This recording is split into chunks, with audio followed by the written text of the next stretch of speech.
All right, guys. About a month ago, I posted something on social media about uh, the United States possibly attacking China with this virus, and kind of left some clues or kind of hinted to who would stand, what country would stand to gain the fall of China. Because this is not just some coincidence or somebody eating bat soup or whatever, whatever they was eating. This is something more, I believe, more than that. So I'm just scrolling through, and I like to check out documentaries and little interviews like this. And this is Alex Jones and Louis Farrakhan. And no matter how you feel about these two, I want you to hear this conversation. And it's something that, and this was done back when Obama was in office, right before Trump, or right when he was running for office anyway. But there's something that they said in this that kind of backs up what I was thinking about this beer virus going on. And now we find out that the virus is mutating and it's coming back, even though people thought they were cured.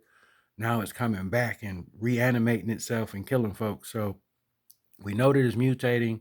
It is said that it was engineered. We don't know that, but there's something said here that I really makes me think what I posted a month ago is true. So I'm gonna push play on this, turn it up a little bit, and I want you to hear this conversation. Okay, so take your pre-thought about how you feel about these two, and just hear what they talking about. It talks about Babylon falling. Ancient Babylon we know, but there's a mystery Babylon that the Honorable Elijah Muhammad says represents America and her dominance in the world. It falls in 1 hour. I'm sorry? It falls in 1 hour, doesn't it? Yes. Now here we have Babylon falling. Mr. Trump says, I want to make America great again.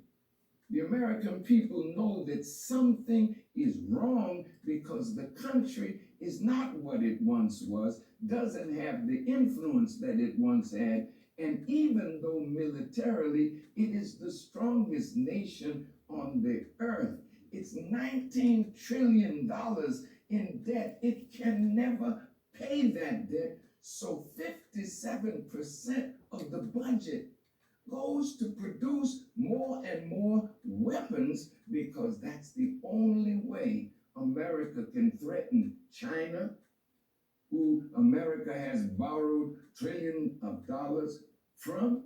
If China calls the debt, what happens to America and the dollar? Let me back that up.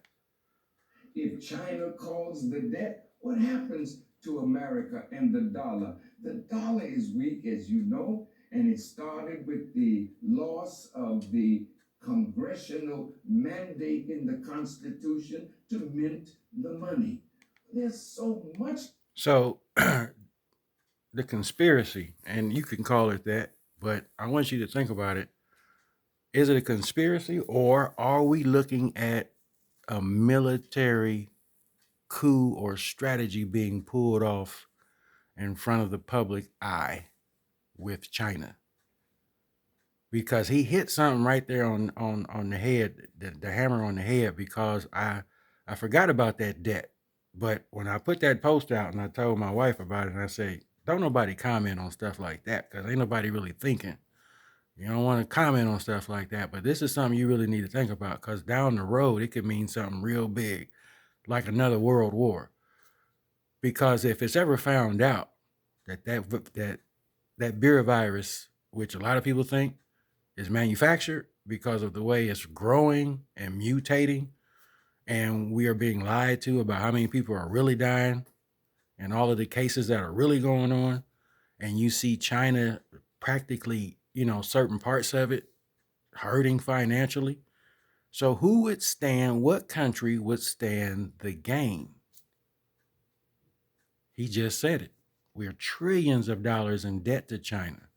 If China called the debt, I want y'all to understand that. If you owe somebody some money and you ain't paid them in a couple months and they know you could have been paid them, but you ain't paid them, what if they call the debt on you out of nowhere at your front door looking for their money? They tired of waiting on you.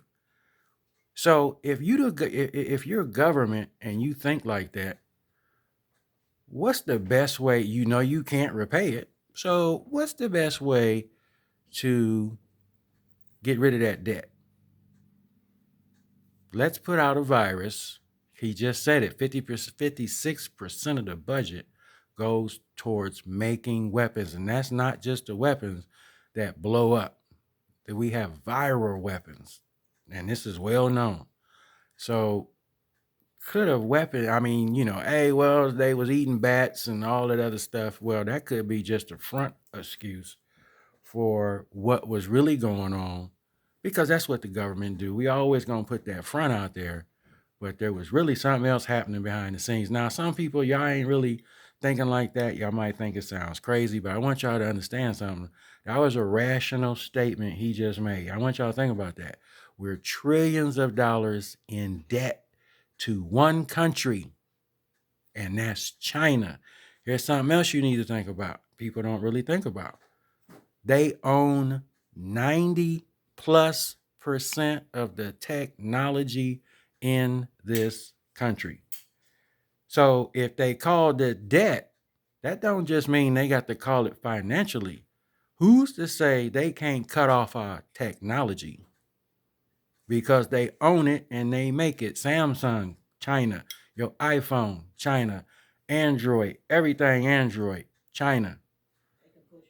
All they got to do is, like my wife says, just push a button. How we know that this is not an act of war without the bombs? Are we looking at an act of war silently because we do have the strength and the military power to do it? Could we be looking at a forward attack to get rid of that debt and our competition? Well, I can tell you one thing, it is hurting the economy. So there will be casualties, both money side and on human side. And I'm pretty sure they weighed the cost already, but I got some stock out there that it ain't doing too good.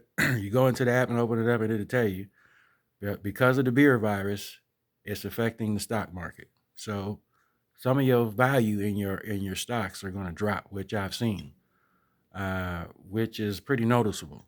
So, that's something to think about. Leave your comments. Love to hear what you guys think about that. Peace.